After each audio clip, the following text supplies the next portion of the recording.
Hey everyone, welcome back to Policy Punchline, where we interview scholars, policymakers, business executives, and interesting people of all stripes on urgent issues and frontier ideas.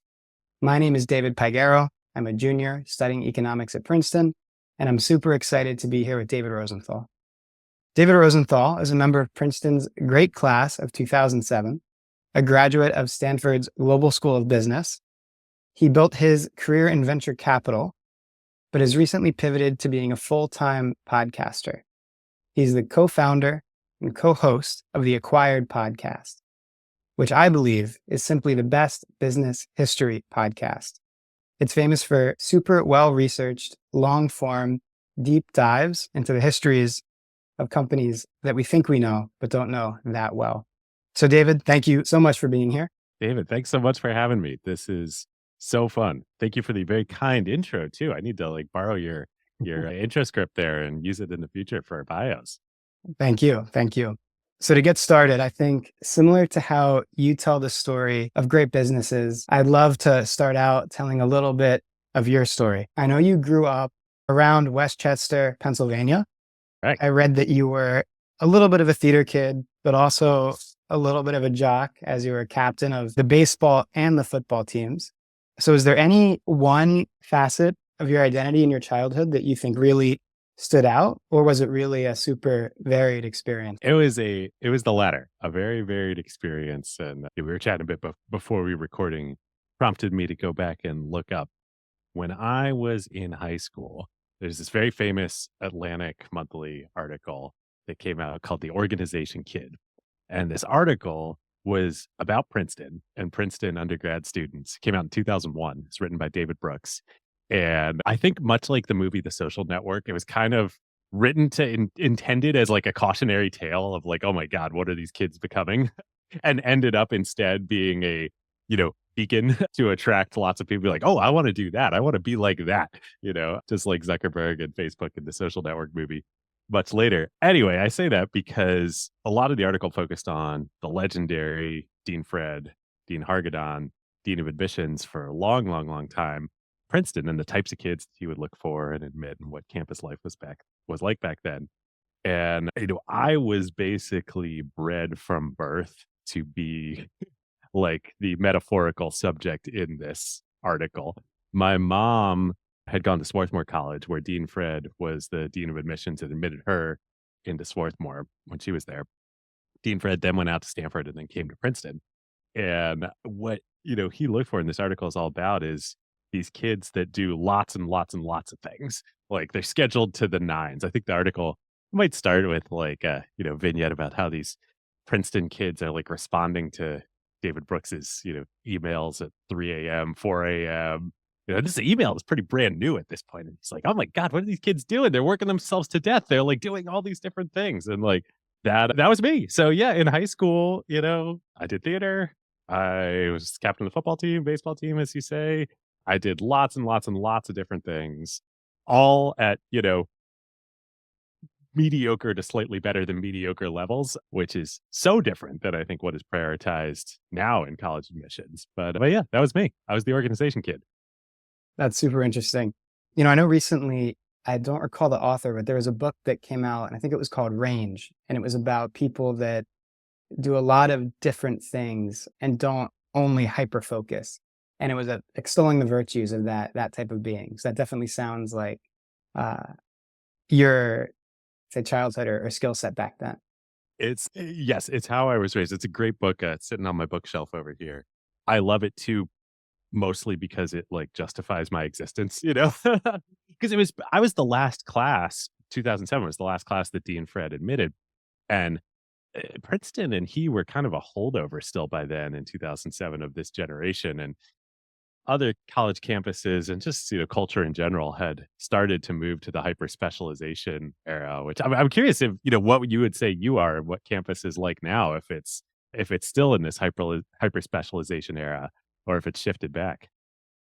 Yeah, it's an interesting question. Honestly, I think that we all exist in our bubbles, maybe, but among the people that I know and hang out with the most, I think they also do have a decent amount of range. Like, so one of my friends who also does interviews in this podcast, he's like on club soccer. He's very like involved in eating cub life, very social, but also really, strong in academics. And I think a lot of other friends, there's no one subject that they really excelled in, but I do know that around campus there are the students that, were like math Olympiad gold medals or like, award winning, say concert pianist. And I wonder if maybe like you, I'm kind of broad and maybe I'm self-selecting for other people that also kind of fit that description. It could be, but I wouldn't be surprised at all, and I'd be, of course, pleased given my own nature if it's shifted back into the kind of range mindset because it's been so long now. I mean, but the contrast was stark. Like my wife was Princeton '09, and by the time she got there, and obviously we overlapped for 2 years on campus, like the change, happened. She was, dance is her passion, and her she was great academically and very well qualified and all that, but like her like whole college admission strategy and like reason for being at Princeton was dance. And like she totally, embraced and embodied the spikiness movement. Um, so anyway, it's fun to think back about all that. Yeah, no, definitely. And another question on your early maybe demeanor. So if I think of somebody captain of sports teams, think of somebody who's, generally pretty popular, pretty well liked. And then sometimes it can happen that people like that are a little bit embarrassed to be seen in, that they may be compromising situations, but you seem to not take yourself too seriously and be willing to do all kinds of interesting, exciting things, including being the mascot or the dancing usher of a local minor league baseball team. So what was the experience like being Mr. Trash? How did that come about? And then were you ever embarrassed or did you really always embrace it from the beginning? Well, so the experience came about. Yeah, I was one of the mascots, not the primary mascot, but I sometime around like the fourth or fifth inning, I would come out. This is minor league baseball at the Camden River Sharks, which the way this all came about is because my dad was a part owner of the team. My dad became an entrepreneur later in life and got into minor league baseball entrepreneurialism, which is an amazing story in its own right. And I would come out and dance around in a tuxedo around home plate in between, in between the half inning. And then I would walk through the stands and with a big trash bag and collect trash from everybody. And yeah, I think it's because Waste Management was one of the sponsors of the team, and that's why it happened. That's awesome. Is there Yeah, video of this anywhere? Does it exist? Will somebody ever find it? ooh, I believe so. I was really, really lucky. Another amazing, thing that you can't just kind of happen in my life. I I'm the last generation that remembers life before the internet. So the internet kind of happened when I was like a preteen. And so I'm like, you know, I and the couple year cohort around me, like me, my wife, couple years older too, couple years older, couple years younger, we are kind of native to the internet because our minds weren't fully formed yet when it came out, but we also remember life before. The internet, had already happened by the time I was Mr. Trash, but there was no YouTube. Video was still like really hard to capture. There was no social media really. People weren't sharing stuff. I mean, Facebook launched while I was at Princeton. But yes, so luckily all that stuff is in the digital vault, so to speak. Gotcha. And then how did the decision to come to Princeton get made? I know you grew up relatively close. Had you visited in high school? How did that happen? Yeah, well, many many dimensions to that story. The most literal answer is I started coming to the Princeton summer baseball camps for high schoolers Hmm. when I was either after my freshman or sophomore year in high school. And coming to sports camps like that, which I assume still happen during the summer on campus. You live in the dorms, and so I came to Princeton and just like had this magical experience. I was an only child growing up, and like, here I am for a week, 2 weeks. I can't remember how long it was, living in the dorm, having the college experience in this incredibly beautiful place, all this amazing stuff. The Princeton baseball team was really good. Like, I didn't make the team when I tried out my freshman year, but like, I really wanted to play on the team. They were several, like, not just major leaguers, but like stars came out of Princeton kind of in my era. Chris Young was a pitcher for the Rangers for a long time and other teams. He was there. Anyway, that was my first exposure to Princeton. And so, like, kind of after that, it was game over. It was like, oh my God, I don't want to be anywhere else. This is amazing. Now, that's the direct experience. The meta level here is like, I'm pretty sure my parents were plotting for me to go to Princeton or like to want to go to Princeton, back to the whole Dean Fred thing and the organization kid. Like, it was perfect for them and for me. Like, it was close to home. They could still be quasi involved, but not, it was about an hour and a half away from where I grew up. Anyway, yeah. I think that was the real story behind the story. It makes sense. One of my favorite podcasters, Tyler Cowen, likes to say that people think regionally. So you kind of grew up in this mid-Atlantic, New Jersey, Pennsylvania region, went to college here. Do you think that does impact how you view the world? And do you see a difference between other people, let's say out in the Bay Area or Seattle, that maybe see the world slightly differently if they did not grow up in New Jersey/Pennsylvania? This is another thing we chatted about a little bit before and the back and forth before we recorded. And, I reflected on that. And yeah, I think, even more than I had really thought about. So, what I do with Acquired now and what Acquired is today, as you said, we tell business histories. We're a long form podcast. We started really in the tech sphere, and that's kind of still our core is tech companies. That's our core audience, founders, venture capitalists, investors, and the like. We've expanded beyond that. But living out here, I live in San Francisco now and lived in Seattle for many years before that, on the West Coast. I always wanted to come here. It was my dream. I'm so happy to be here. Like, I would never move back, I mean, never say never, but like California is pretty great. There's a reason why a lot of songs are written about California. But one thing that California, or at least let's say Silicon Valley culture, that aspect of California and the West Coast does not have is history and a sense of history. I know in a way that I like to think we kind of are bringing to it now and building for it and with it and telling these great stories. But it's not part of the culture here. And like when I was at grad school at Stanford, I really, really felt this. Like the culture here is about what's new, what's next. It doesn't embrace the past. In many ways, it actively rejects the past. And so, for many years, I just thought to myself, I'm like, oh, I'm a Californian now. I'm not really like, but I think that what I bring is like, I always loved history. It was really important to my parents growing up. Obviously, it's a huge to the just sense of place of the region and especially at Princeton. I really think that permeated me growing up. That makes total sense. I grew up right around here and grew up going to Washington Crossing Park. Yeah. Even It's before like, I knew. that's George. Exactly. Yep. Yeah. Battles of Trenton, Battle of Princeton, definitely infused with the sense of history. So speaking of history, say kind of the humanities, you come to Princeton, you decide to be a French major and write a senior thesis on kind of the marketing and the history of champagne. So why French? What was that experience like? I think I saw you also performed some French theater while Yes. here. Yes, as part of then it was called L'Atelier, now it is L'Avant-Scène, which Florent Masse runs as part of the French department, the French theater group at Princeton. As far as I know, certainly when I was there, it's the only university French, theater group in French in America, I believe at the time. May still be to this day.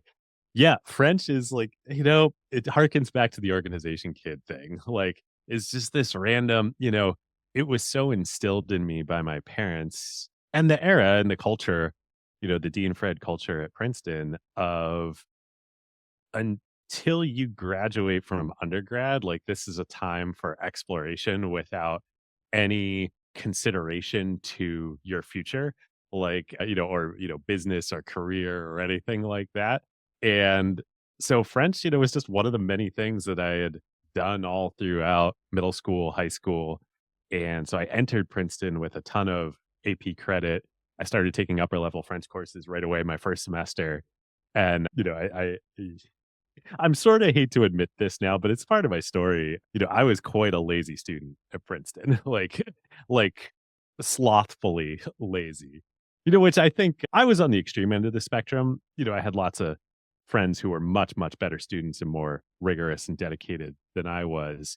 But I think it's kind of a reaction to that organizational kid culture of like, I worked so hard in high school to have the chance to get there that I felt like, oh, okay, now I've kind of made it. Now I can coast a little bit, at least academically, and enjoy things. So I love the French department. I had an amazing experience. My thesis would I could never imagine at the time led to many things with Acquired and my career now. But its actual decision, to be completely honest, was it was the easiest path. It was going to be really easy for me to fulfill the requirements. That's fair. I've read recently that you read, I think it's my French pronunciation is quite bad, but Candide, and one of I think Voltaire's quotes there that you really liked was, "We must tend our own garden." So can you Yes. say what about that quote spoke to you, and what does it mean when somebody disregards that quote? What does it mean to fail to tend one's own garden? Oh man. Well, I'm sure you read or listened. I was talking about that. I think on our most recent holiday special on Acquired from a listener question about books that have stuck with us. Yeah. So Candide, one of the most famous pieces of French literature, is written by Voltaire in the 1700s. And it's this satire. It's hilarious, actually, reading it. It's still funny to this day. You read it in English. In translation, it's still pretty funny. In French, it's like really funny. Voltaire is quite the wit. But it's a satire of society at a time where, like, there was a lot of groupthink. Let's just put it that way. And there was a lot of belief about, like, what you should be doing or how you should be acting or how things should be. And Voltaire was this just kind of rebel, and he just like, made fun of the whole thing. And the tale of Candide, the story, ends. It's the last line in the book of him rejecting all of what society is so telling him he should say or he should be, and what matters and what's important, and just saying like, all I know is that like I can tend my own garden, and like that is all that I know that makes me happy and that helps the people around me and who are important in my life, and like that's all I know. And anyway, that's always stuck with me philosophically, and um, the context I brought it back up is like especially in this age, it really reflects in Acquired too of like there's so much out there about what you should be doing, how things should be, etc. Not just politically, but like even within our space of podcasting, there's orthodoxy in how podcasts should be now, how the episodes should be, how they should be structured, how often you should release, what kind of promotion you should do. Should you be doing video? You be on YouTube? And Ben, my partner in Acquire, and I, we've just kind of rejected all of it and done what we think what we wanna do and what we think is best and gonna make the best stories that we can tell, and it works for us, so that was the genesis of that, but yeah, so much about my French degree, what I alluded to earlier in the thesis that I wrote on the marketing history of champagne, which I can't even open it now, it's, like, objectively terrible, I'm embarrassed by it. The department graciously gave me a B on it.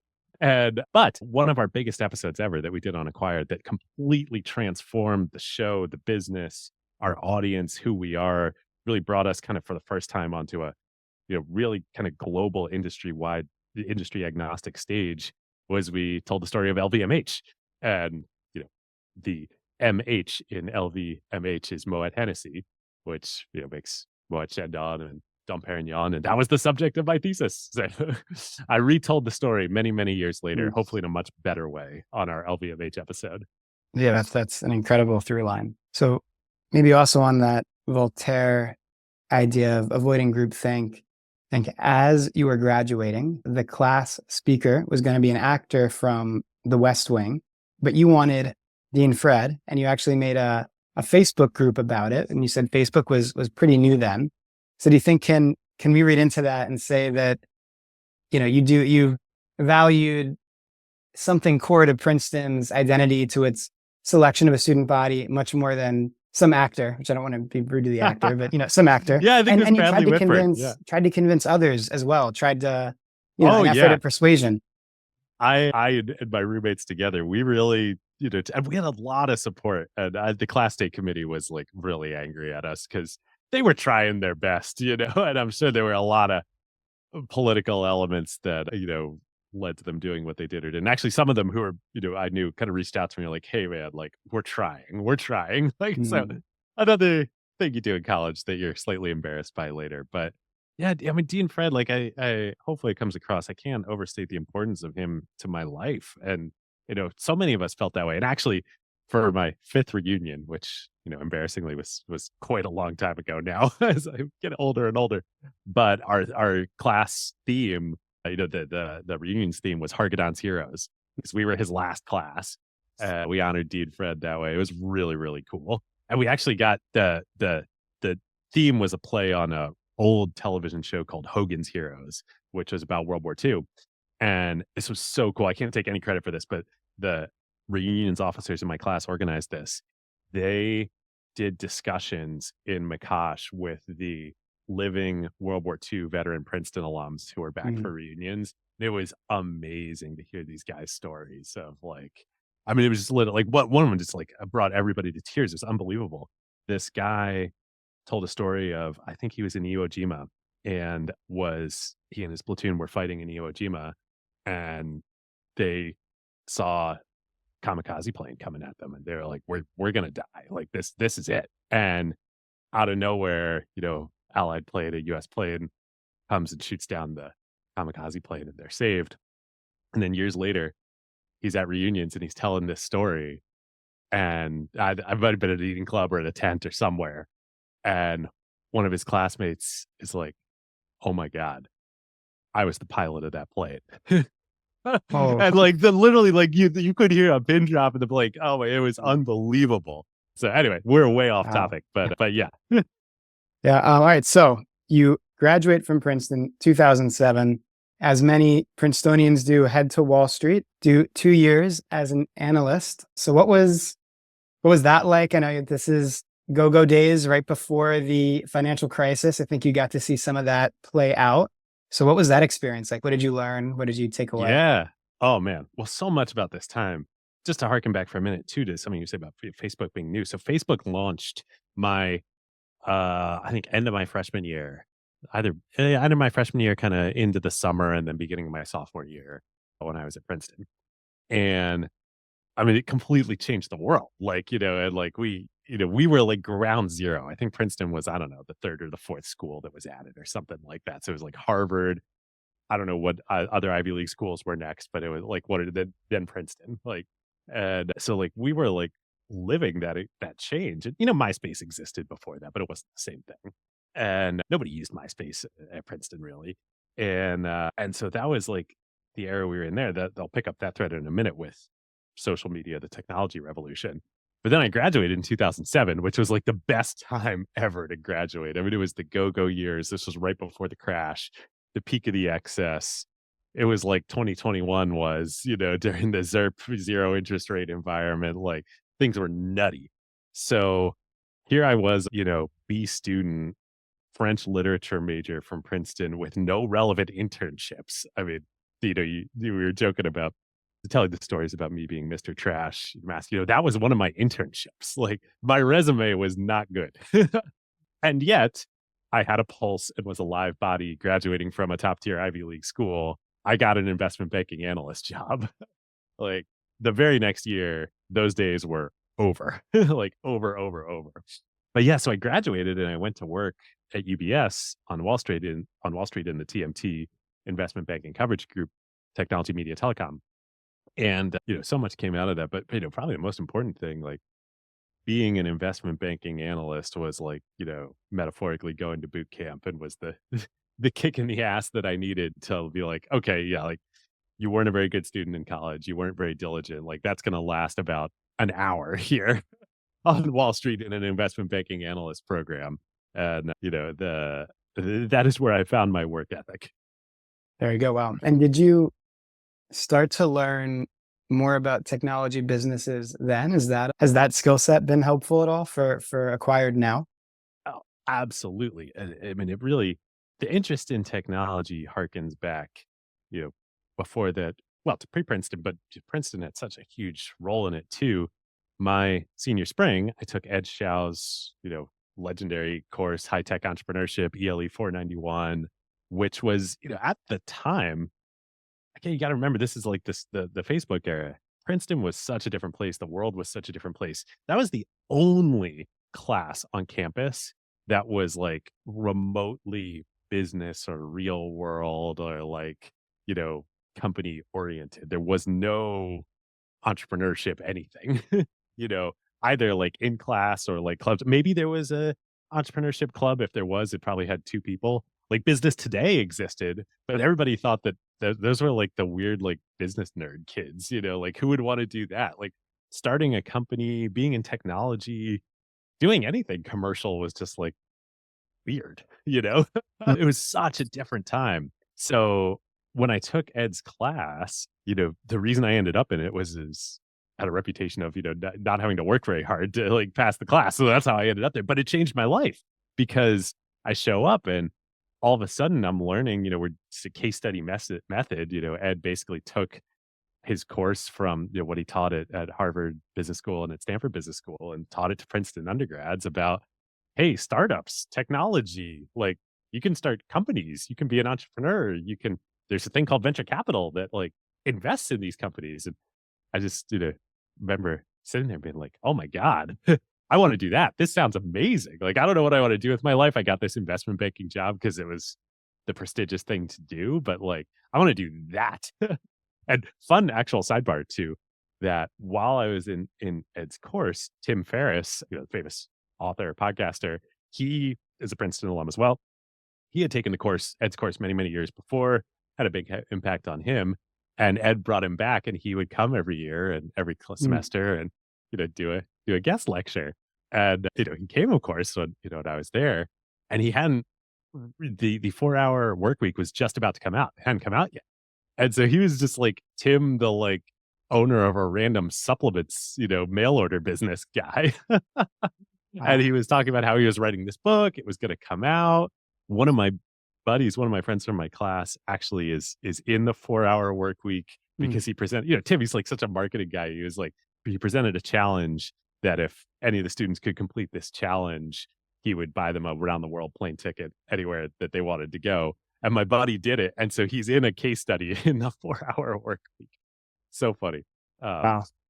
yeah, Huh. but so that was the kind of dawn of my interest in like the business of technology. So then when I got to UBS, I was like, oh, I want to working in the TMT group, technology, media, telecom.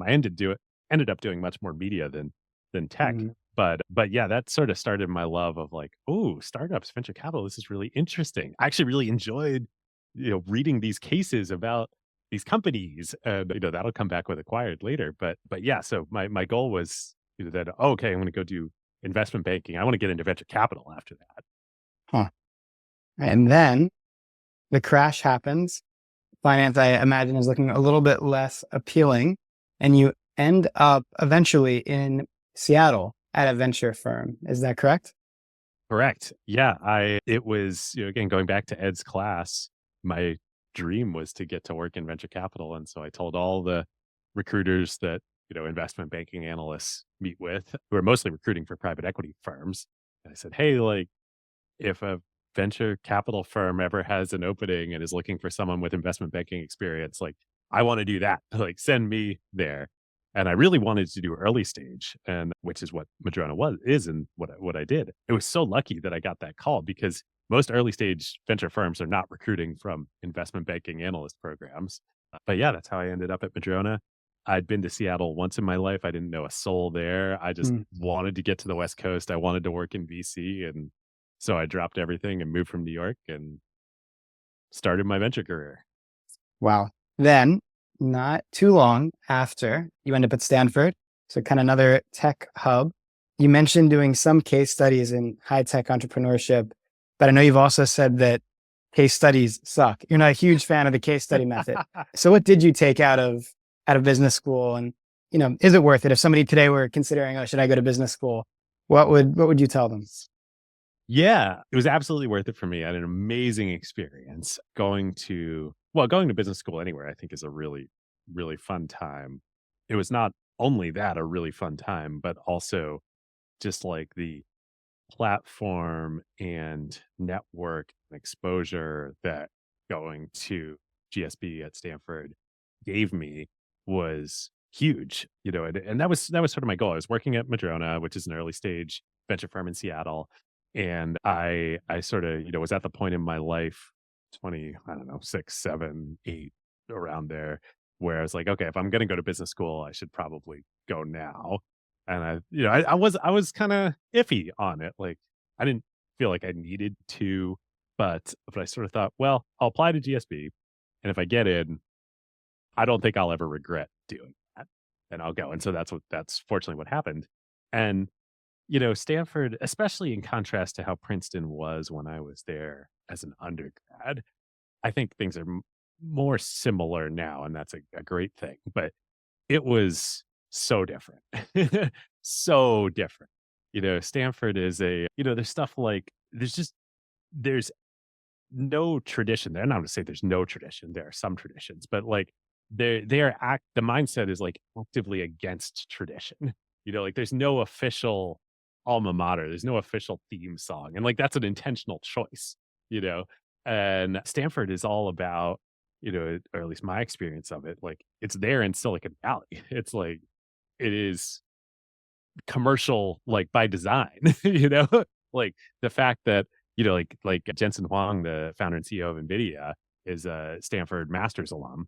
And, he gave like the one of the biggest, best, the engineering complex there is the Jensen and Lori Huang, engineering center. Like it's all just part of the calculus there of like, you come to Stanford, you start companies, you do commercial things that generates immense wealth, and then you give back to Stanford, like as part of that. Whereas every other school, I mean, still in a lot of ways to this day, and certainly Princeton when I was there, complete opposite mindset. It's like, oh, this technology came out of the university. We need to like own that, You need to go through tech transfer, like, or even just like, why are you starting companies at all? That's not the purpose of this place. So my experience at Stanford was amazing. I went to class, of course, but like that wasn't my goal of being there. My goal was like be part of the Silicon Valley ecosystem, be part of the companies that are being started here. I joined an organization called StartX, which was and is a student organization at Stanford that is an accelerator for early stage companies. It was modeled after YC, especially when I was there in the early days. It was the early days of YC too. But lots of companies did it. Companies were in YC and StartX at the same time because you got office space as part of StartX. And, I was just in the mix in a way that was, like, exhilarating. Yeah, wow. I don't know if I have the timing right, but was Sam Altman the head of YC then, or is that too early? That was later. Sam was Okay. probably still running Looped at that point. Wow. He was either still running Looped or had just kinda wound that down. I was at GSB 2012 to 2014. Gotcha. Okay. Paul and Jessica, I believe, were still running YC at that. Makes sense. So then after business school, you head back to Madrona, and then both as, I guess, early before business school and then right after business school, day to day, were you doing a lot of the research that you would do now, a lot of diligence? Was it a lot of sourcing? What was the life like? Yeah, as a junior, venture capital associate. So, venture, at least then, and at least how Madrona practiced it, was, an apprenticeship type business. And so Madrona, when I joined, the firm is much larger and very, different today. Although I still think they have a lot of this ethos. When I joined, I was more or less the only person under the age of like 40 there. There were 5 to 7-ish, partners. There was, operations staff and team. And then I was the only associate when I joined. Then quickly they started adding more associates and now there's, more staff there. But for my first 2 years there at least, it was just me. And so all the partners, many of which had been doing this for decades. The partner who founded the firm, a guy named Tom Alberg, was the first investor in Amazon, and he was the longest serving board director of Amazon besides Jeff himself, Bezos himself. He was the lead independent director for many years. You know, he and all the other partners, they just mentored me and took me under their wing. And so my day to day, for especially for those first couple of years, was like I just rode shotgun with the partners as they were going to board meetings, as they were meeting companies, as we were making investment decisions. So my day to day, like I kind of thought of my job as like, I am here to, well, I don't really know why I'm here at all, but my goal is that all of these partners are happier that I am there with them than I am.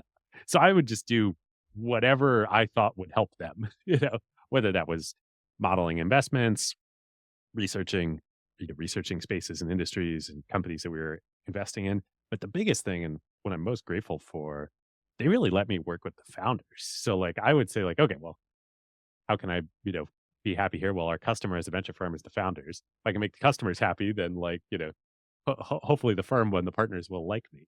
So I would just, walk up as a kid to these founders, many of whom were kids too, and be like, "Hey, let me help you." Whatever. What do you need? Wow. Huh. It was not all that to say. It was not a structured experience at all. Gotcha. And then also one other relatively young person that you meet there, allegedly at a Passover Seder, is Ben Gilbert, who you know go on to build this incredible podcast empire with. So how did that first meeting go? When did the idea first come up about maybe we should do a podcast? Yeah. Well, so I would, in reflecting on all this, when I was up through Princeton, kind of the organization kid mode, like I was super open to serendipity. I joined Body Hype, a student dance company when I was at Princeton. That's where I met my wife. And I played sprint football. I did French theater. I was in eating club and like, all the stuff. Did lots of it's just like, oh, hey, what are my friends doing? What sounds interesting? What do I want to do? Great. Like my buddy Billy was auditioning for Body Hype, and I was like, cool, I'll come along. Like there'll be girls there. I like that worked out for me pretty well, all these years later. So it's very serendipity focused. But then afterwards, starting in investment banking when I got my ass kicked, like I got insanely focused. I was like, holy crap. Like, if I don't buckle down here, like I'm gonna get fired. Like I'm gonna fail. I'm in a terrible economy. Like it's gonna have real negative consequences for my life if I don't focus. And I had this kind of exposure through ed and through high tech entrepreneurship at Princeton to venture capital. It's like, that's my goal. So, for the next all the way at GSB through GSB, when I came back, I was singularly focused on I want to be a venture capitalist. I want to be a partner.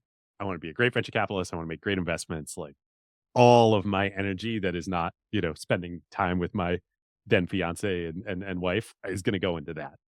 And then I met Ben. And, Ben has his own incredible story. But, the long and the short of it is we became super good friends. There weren't many other young people at Madrona. And we were just really compatible and became friends anyway. And one day he was like, hey, do you want to start, well, as he puts it, he didn't ask me to start the podcast. He said he had a couple ideas for podcasts, and one of which was acquired. And I said, according to him, I don't recall exactly how this went down. I said, I like that one so much, I'll do it with you. And that was the beginning of acquired. And it was this, crazy thread of like back to the serendipity days. Like, sure, why not? This will be a fun thing to do. And we didn't think, at least I didn't think anything more of it than that. Fast forward 10 years from that, and it's both of our entire, professional lives. We've stopped being venture capitalists. We're fully focused on the podcast.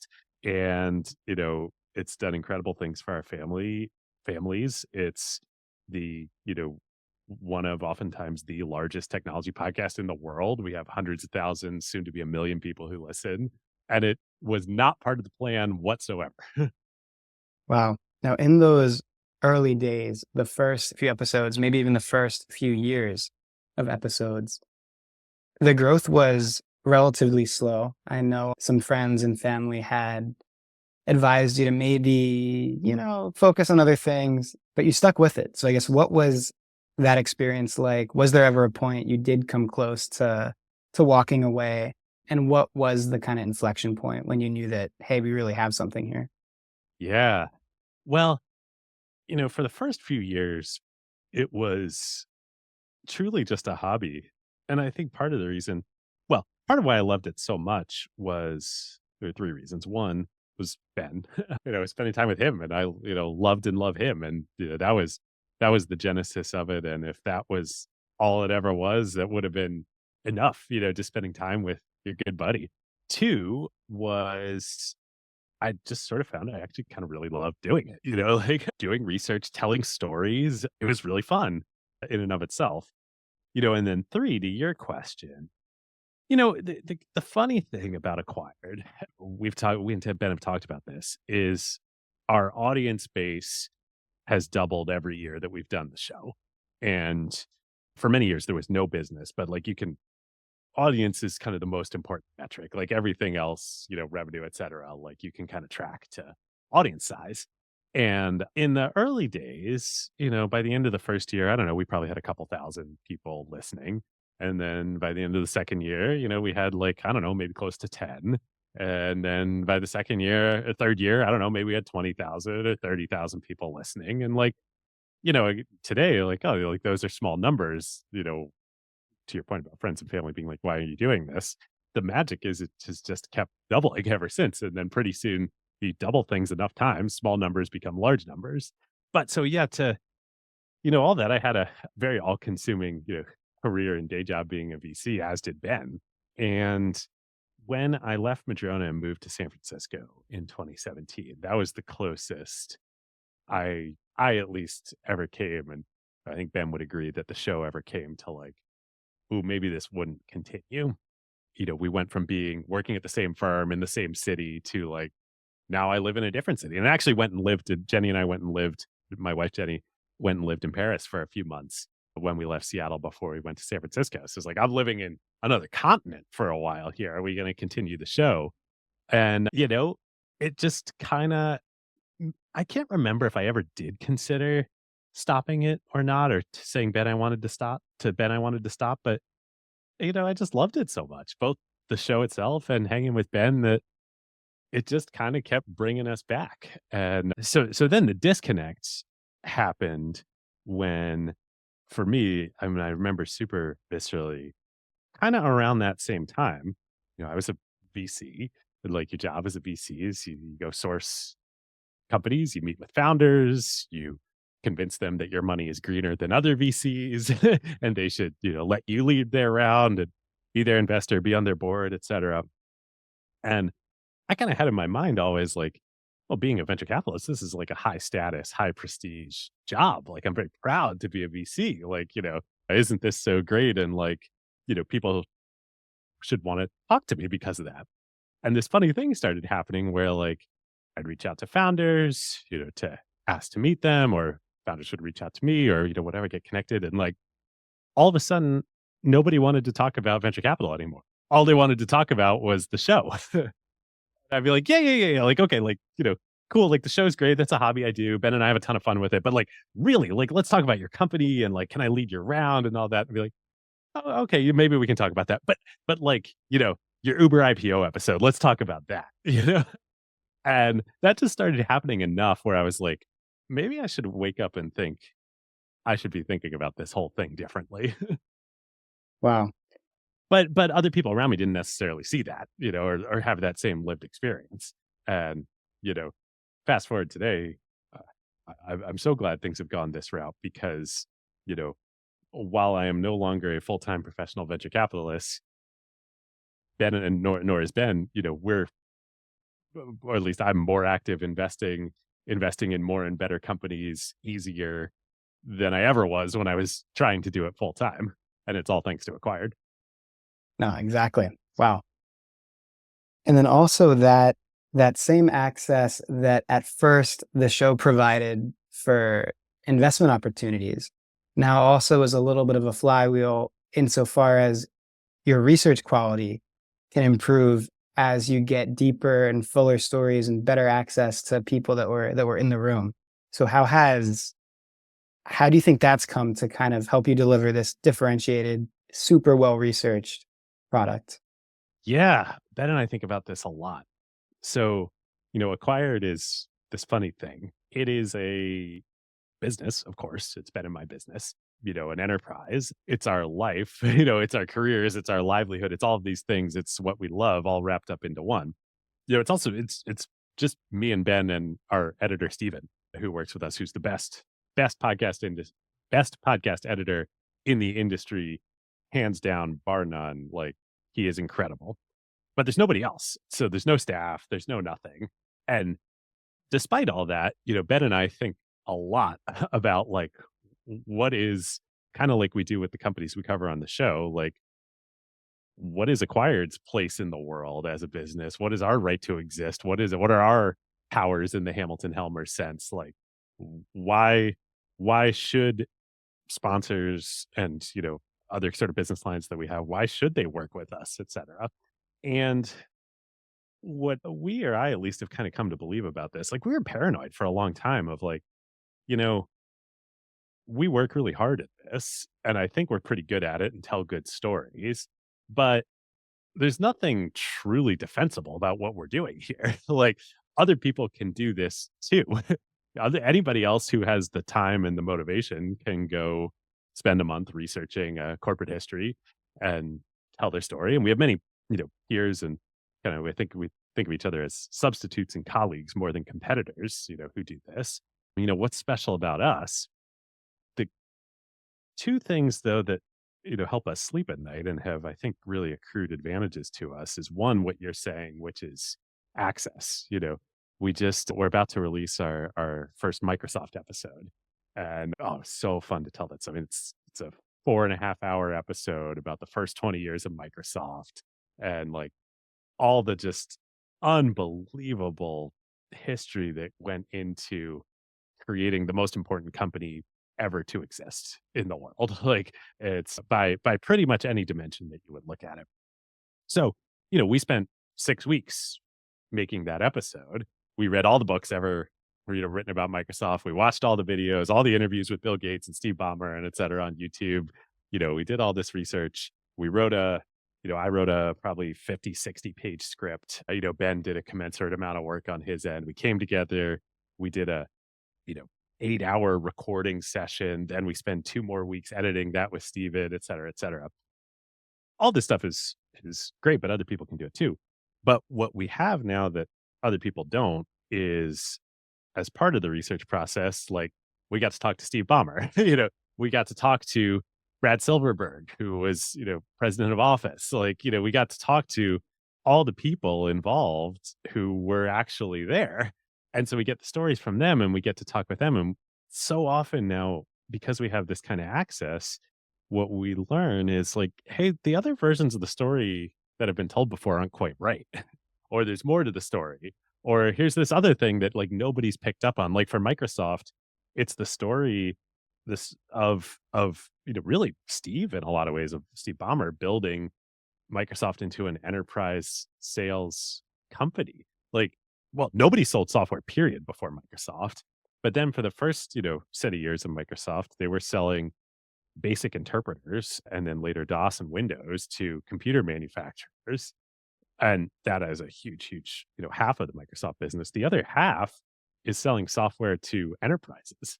And like no book, no other piece of, content out there of history of Microsoft really covers that story.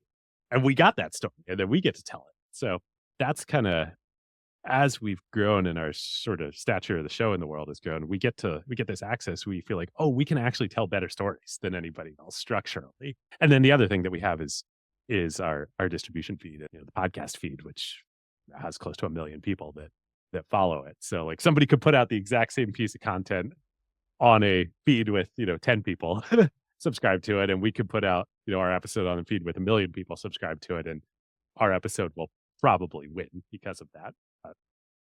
Exactly. No, that makes a lot of sense. And on that point, I have a few friends who have kicked around the idea of starting a podcast and maybe even in a similar space. And, Bloomberg has great audio content. There's Invest Like the Best, there's Business Breakdowns, there's all these great podcasts in this space. So do you think is there room for new entrants? Is there any kind of niche where maybe, you interview mid-level people or like a certain type of, something, or is there a way to break in, or you think it's too saturated?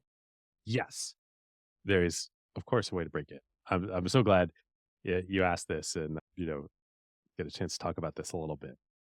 Don't take any of what I just said as like you could listen to what I said a minute ago and get really like sort of depressed and lose confidence about your own ability, anyone who's listening's ability to go do something similar now. Like, oh, the window is shut. You're like, we also got really lucky. We started the show in 2015 when people were still looking for new podcasts. Like the industry was still relatively young. Man, gosh, when we started Acquired that year in 2015, the revenue for the entire podcast industry, like the market size of podcasting in terms of revenue dollars, like advertising sponsorship dollars going into the industry, was estimated to be $30 million, 30, for the entire global industry. Like we, not us, yet, but like we have friends and other podcasts who do well over that in revenue, like themselves now every year. So like the industry now is many, many, many billions of dollars, grew. So, but don't look at that and say like, oh, it's too late. I can't do it too. Like you can absolutely do it too. And you should. And I have a few thoughts, lenses on this. I think anybody who has the slightest twinge of, should I start a podcast, or I might want to start a podcast, or let's open it up from podcast to YouTube or anything, any kind of creative endeavor, you should absolutely do it because it costs nothing. The only thing it costs you is your time, and the return that you're going to get on your time, no matter what happens. Like, will you become the next Acquired? Like, maybe, and we'll talk about that in a second. Probably you won't, but you're still going to get so much out of it, even if you don't. Like podcasts, YouTube, it's this unbelievable lubricant to meeting people, having experiences. You reached out to me about coming on this show, and like, I got to know you through this, and like, you got to know me. Like, it's people, even people you would never expect will say yes to joining you in a creative endeavor in a way that if you don't have something like this that you're doing, then you're just some person, So there's that element. Then there's the just like skills that you get out of, like, we're all to the social mediaification of the world now. Like, we're all presenting ourselves all the time. And the, you know, more experience you get in doing that, I don't mean that in like a fake way necessarily. It just helps you be a more polished, better presenter, better understanding of so many things about interacting with humans, by doing this. So like you're gonna get that out of it. Then there's the like, okay, well, like, sure, David, but like, what if I really, I want to become the next invest like the best, acquired, Bloomberg, whatever. Yeah, I do still think there's opportunity because the industry is like still growing. I mean, I feel it here at Acquired. And I think the way to do it is a little different now in that you have to understand the game on the field that you're entering into. In what I mean by that is if you want to start the next Acquired, don't go just like copy us, like if you what I was saying earlier, if you make the same show we do, you're probably going to lose to us. Not that I think of it as winning and losing, but you can make something in a niche that isn't served yet, and that could be an infinite number of niches, even within business. It could be, like our original idea was acquisitions that went well. That's why the show is called Acquired. Like somebody could pick that up and do that again. We get tons of demand, audience members writing us all the time. Hey, I really wish you would cover like, startup acquisitions again. We're just not going to do that at this point. But like that leaves the door back open for somebody to do that or any one of a number of things. So starting in a niche is the way to go. And then, if you have magic, it'll grow and your ability to do things beyond your initial niche and break out of it, will be there. I mean, that's what happened to us. So that dynamic still exists for sure. And I look at all the other big shows out there, both shows, podcasts, and YouTube channels, and it's the same thing. They started with a specific niche, being the best in the world for a small thing for people. And then once you build trust doing that and you get the flywheel going, then you get licensed to expand. Makes a lot of sense. And that's encouraging. So thank you for the optimism and the motivation. Maybe some quick questions on the David Rosenthal production function on how you actually do some of this research. So physical books or Kindle? Yeah. Physical books for sure, 100% for research. I used to be 100% digital Kindle guy, and I still love Kindle and digital books for fiction and for fun reading. But Jenny, my wife, and I used to have this debate. She has a PhD in comparative literature, and for her, dissertation and, her work all through her PhD program, she always had all these physical books, and we were moving around the country and lugging all these books all over. And I'd always be, Jenny, do we need all these boxes of books? Like, what? Kindle, it's a thing. Like, can't you use it? And she'd always look at me like, like I was insane. Like, there's no way that she's like, no way I can do, PhD research and actual, on digital copies. And now I totally get it. We're now the total opposites. She only reads fiction for fun now and reads on Kindle. And I've got multiple bookshelves full of acquired research. Yeah, I need the physical copies. I Hmm. need to be making notes with a pencil on the books as I'm reading them. Nothing else works for me. Well, do you tend to listen to music while you're reading? Do you put the phone away to avoid distraction? Anything in kind of that realm? 100% focus. Yeah, no music, no phone, no. One of the joys and hardest parts of doing all this, as I get older, life gets more complicated, family, kids, all that, just the nature of acquired, our business, our partners, etc., is making sure I really carve out time of like, hey, if we're gonna make a good episode, like I need a lot of hours in my day where nobody can reach me, where I'm not doing anything else except reading, making notes, writing scripts, like refining, and then editing after the fact, and same for Ben, for my partner. So I say it's a challenge as life gets more complex, but a joy too in that like I get to have this in my life still in a way that like, you kind of can as a college student or earlier. And yeah, so many of my friends and peers like don't have this in their life. And I'm like kind of like, oh, I'm just grateful that my job lets me do this. Amazing. Any type of fuel, coffee, tea, any kind of snacks? Green tea all day, coffee. I love coffee. Huge. y- I love coffee, but the caffeine like really gets me. So I drink a lot of decaf coffee when I'm out socially for fun or, after dinner at a date night with my wife. I will only consume caffeinated regular coffee in like, hey, I'm dragging rough night with the toddler, got to Hmm. record a big episode. Like, okay, time to break out the caffeine like a couple times a year. Makes sense. Maybe a higher level question on, I think you have just as much, if not more, insight and research into some of these amazingly successful companies than would, some business school professors or consultants. So it's maybe a cliche question, but can you identify certain patterns of really successful entrepreneurs, really successful organizations? Is there something that's somewhat maybe obvious, but people just don't do that you see in these like super Mm. successful people? Certainly some patterns that I could think and riff on, but the biggest thing kind of harkens back to Candide for me. Like all the, mostly what we cover now are the truly world changing, defining companies out there, of which, you know, they're not that many throughout history. Like, you know, there's dozens, maybe 100, maybe a little more. Every single one of those companies and every single story we tell on Acquired is unique. And that's kind of like one of our kind of core insights, like, oh, these are amazing stories. Sort of we're in a ghetto of history because it's like, oh, corporate history, business history. But like, no, these are like the best stories out there that impact our world the most these days in the, world we live in, the impact of companies and big companies. And the way that these companies and their, founders and leaders get there, you don't become one of those companies with that scale of impact by doing what other people do, almost like tautologically. There's this great, quote about Elon Musk, who's, he's a character in many ways in his own regard. I believe from his mother, or somebody sort of asked her a version of this question about Elon, and like, oh, what was Elon like as a kid? What did he, what were the things he did that he studied to like, become Elon?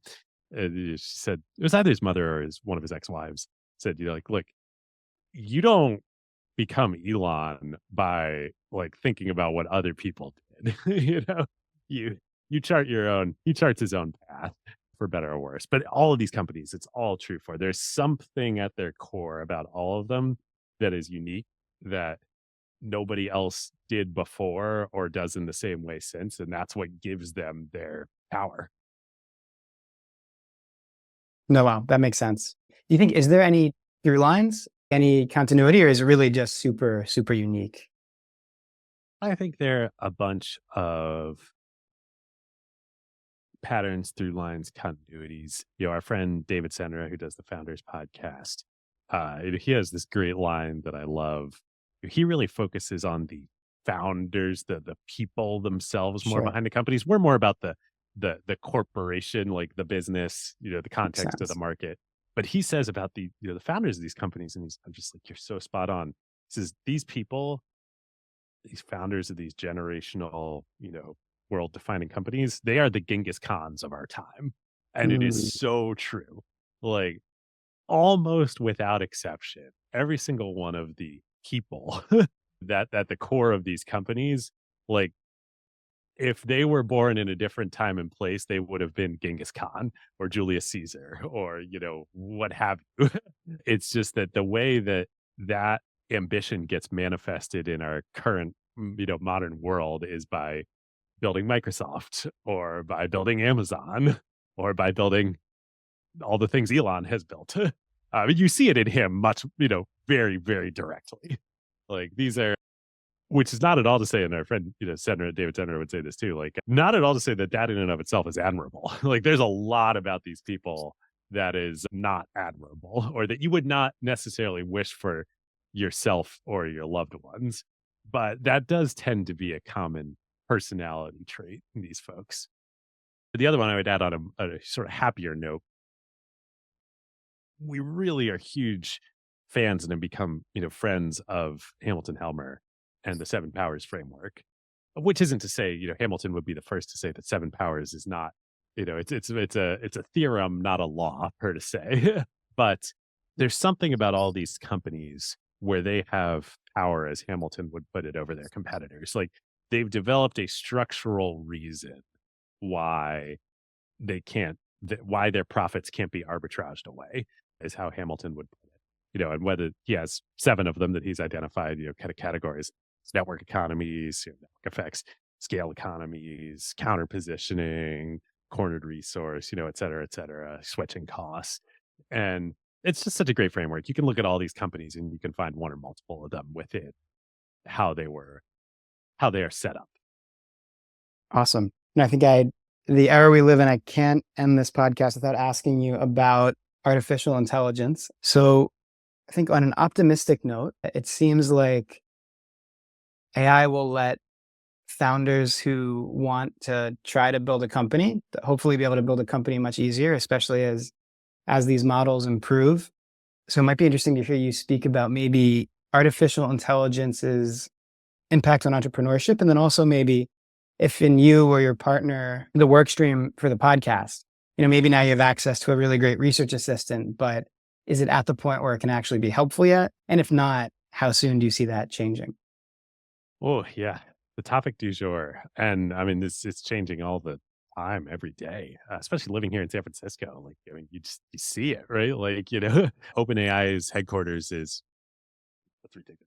Dog was just shaking her Oh, mouth. OpenAI's headquarters is like less than a mile from, my house here. And, wow. you just see it growing and the number of employees they have here in San Francisco growing every day and the impact growing. So it's a dynamic space. So the first question, which I think is, how do we think about what we do in the context of AI and, is that a threat? Is that an opportunity to us, et cetera? I'm not really sure. Like this stuff keeps getting better and better and better. So like there's a plausible future where, AI will make better acquired episodes or a substitute or something different than, we can ourselves. And that'll be a challenge for us to navigate if that happens. I do think though, and it's kind of related to this access thing, especially with what we do, we are a nonfiction cast. Like, our theme song is Who Got the Truth. We don't profess that like we have the truth necessarily, but our goal is to get as close to the truth as possible. And, if that's really the goal, then like it's kind of binary. Like things happened or they didn't. And there's interpretations of it, but like you need to get the facts. And a lot of those facts, like I was saying in the case of Microsoft, like they aren't written everywhere. You got to go talk to the people who lived it. And I don't see AI doing that anytime soon. If we were fiction writers, I might be a little more scared, but that at least helps me sleep a little better at night. Then to the question of how we use AI. Well, for me, I have tried in my workflows and failed in every case, ultimately because of what I said is the first part of the answer of like truth and fact are so important. I worry about hallucinate. I worry about hallucinate. I worry about AI making up stuff. I can't pronounce hallucinations today. And that's important. But also there's this element of like, for me at least, it's related to the physical book thing. Like I need to touch and process every aspect of the story myself. I don't know that Ben feels the same way. He may not. But like if I read a summary of something or, anything that current generation of AI tools can do, like I'm missing the raw inputs. Like a summary isn't going to do it for me. I want to read the whole gory detail. I want to read the 1,000-page memoir, I want to do a multiple hour, interview, as background research with a protagonist. Like, and I feel like if I don't get all those details in my brain and process them, then that's going to compromise my at least ability to tell the story. So I don't, in that sense, we don't have any research assistants, human or machine, or at least I don't. Ben is a little different. He uses Perplexity a lot. He will use AI tools. That's sort of like the production or sort of the content production side of things. We do use AI a little bit, and I assume we'll use it more and more in kind of the engineering side of things. Hmm. Stephen, our editor, audio editor, who, like I said, is the best in the business, he does most stuff by hand, but there are certain things that AI can really, really just do way better than a human ever could. Stuff like saving bad audio. We were talking before we recorded about like, best practices about like, recording audio for podcasts. And we try to be extreme about it, but sometimes you can't help it. You get a compromised track or file. We, way back in the day, years ago, we interviewed Alfred Lin at Sequoia, telling the Zappos story with it. He was Tony Hsieh's kind of co-founder, COO at Zappos. And we interviewed him at the Sequoia office. It was all great. And then we went and listened to the files afterwards. And like something got corrupted, and Alfred sounded like he was speaking underwater in a swimming pool. Hmm. Oh, just like, there's nothing a human could do. AI can pretty much fix that. That's incredible. So, other things around that, all the stuff that Adobe is doing around the Adobe Creative Suite Yeah. is just incredible and helps us immensely. But to our core, production function, not yet. And I don't know. I mean, ever is extreme to say in this world. Like I would never say never, but I don't see it happening yet. Interesting. I think one way that I've even preparing for this episode, I've been using Claude 3 Opus a lot. And I think the longer context window, so I would, listen to, let's say, a few interviews that you did with maybe other podcasters. I'd have the transcripts. I'd kind of aggregate them all, throw them in. And I was already somewhat familiar with, let's say, like most of it. Then I could say, hey, Claude, what do you find really interesting here? What do you think the through lines are? And almost have a little bit of back and forth and then say, oh, yeah, I heard that, but I didn't really think of it in that way. Almost like a study partner or a little bit of Yeah, spaced yeah, yeah. repetition. And that's been helpful. That's awesome. I haven't tried using it that way. I really should. One of the sort of dirty secrets, I don't know, it's neither dirty nor a secret, but about the acquired production function is like everything comes together at the last minute.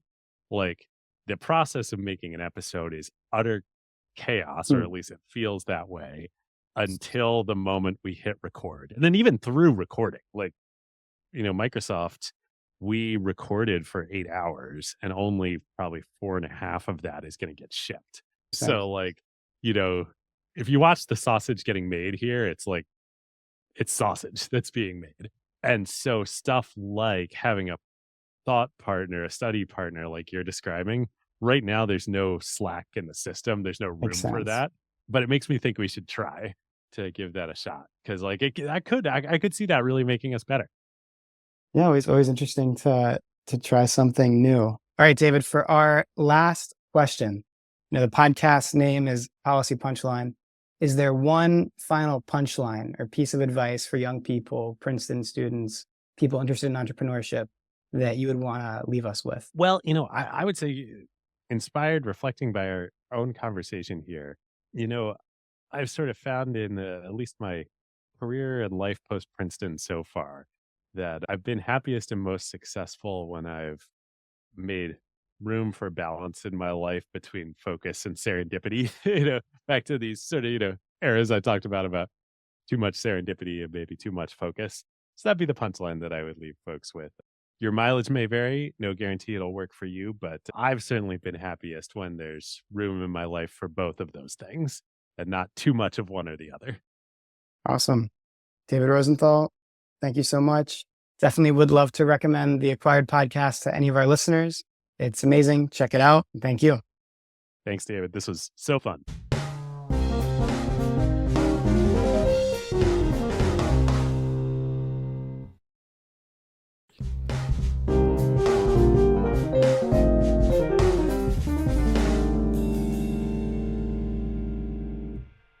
You've been listening to Policy Punchline, a podcast generously supported by the Julius Rabinowitz Center for Public Policy and Finance at Princeton University. We would also like to encourage you to follow other podcasts produced by Princeton University, such as Politics and Polls by the Woodrow Wilson School of Public and International Affairs. Policy Punchline is intended to be informational only and does not reflect nor represent the views of Princeton University or the Julius Rabinowitz Center for Public Policy and Finance. For more information on subscription, donation, volunteering, or contact, please visit policypunchline.com. Thank you again for listening.